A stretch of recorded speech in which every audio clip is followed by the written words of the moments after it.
Shalom, selamat sore. Kami akan menjelaskan tentang prinsip legal dalam praktik keperawatan. Sebelum itu, kami akan memperkenalkan diri.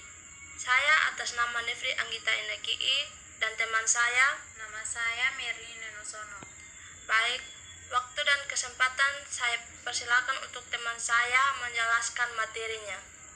Prinsip legal dalam praktik keperawatan. Malpraktik merupakan istilah yang sangat umum sifatnya dan tidak selalu berkonotasi yuridis. Secara harfiah, mal mempunyai arti salah, sedangkan praktik mempunyai arti pelaksanaan atau tindakan.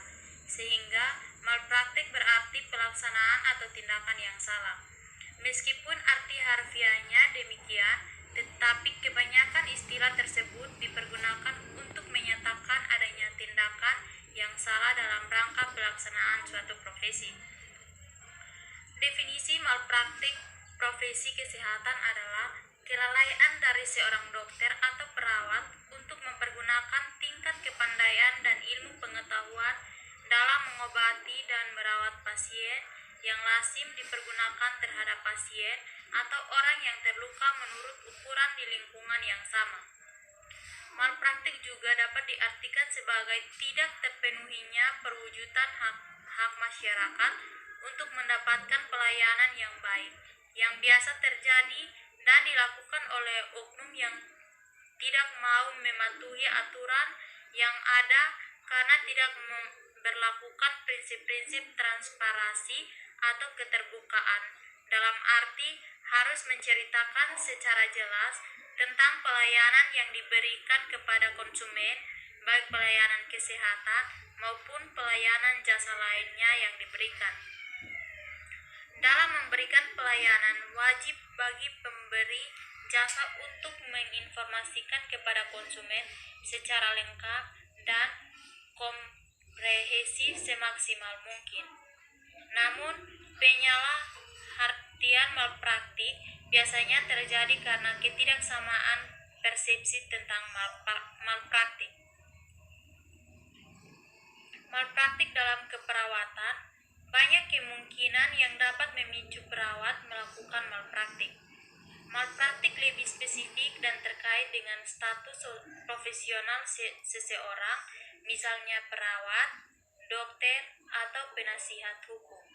Yang berikut perlindungan hukum dalam praktik keperawatan. Undang-undang praktik keperawatan sudah lama menjadi bahasa diskusi para perawat. BPNI pada Kongres Nasional keduanya di Surabaya tahun 1980 mulai merekomendasikan perlunya bahan-bahan perundang-undangan untuk perlindungan hukum bagi tenaga keperawatan. Tidak adanya undang-undang perlindungan bagi perawat menyebabkan perawat secara penuh belum dapat bertanggung jawab terhadap pelayanan yang mereka lakukan. Pentingnya undang-undang praktik keperawatan. Ada beberapa alasan mengapa undang-undang praktik keperawatan dibutuhkan. Pertama, alasan filosofi. Perawat telah memberikan kontribusi besar dalam peningkatan derajat kesehatan.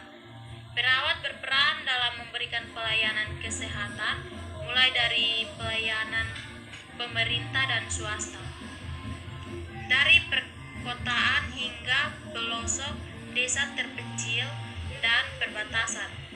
Tetapi pengabdian tersebut pada kenyataannya belum diimbangi dengan pemberian perlindungan hukum, bahkan cenderung menjadi objek hukum.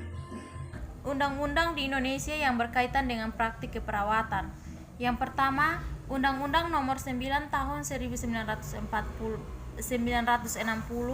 tentang pokok-pokok kesehatan.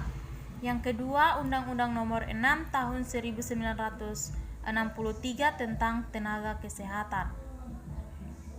Undang-Undang Kesehatan Nomor 14 Tahun 1964 tentang wajib kerja para medis.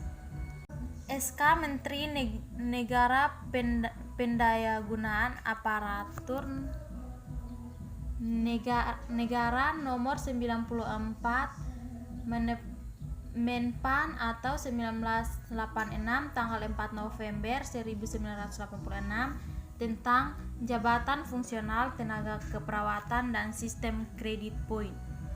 Dalam sistem ini kami menjelaskan bahwa tenaga keperawatan dapat naik jabatannya atau naik pangkatnya setiap 2 tahun bila memenuhi angka kredit tertentu.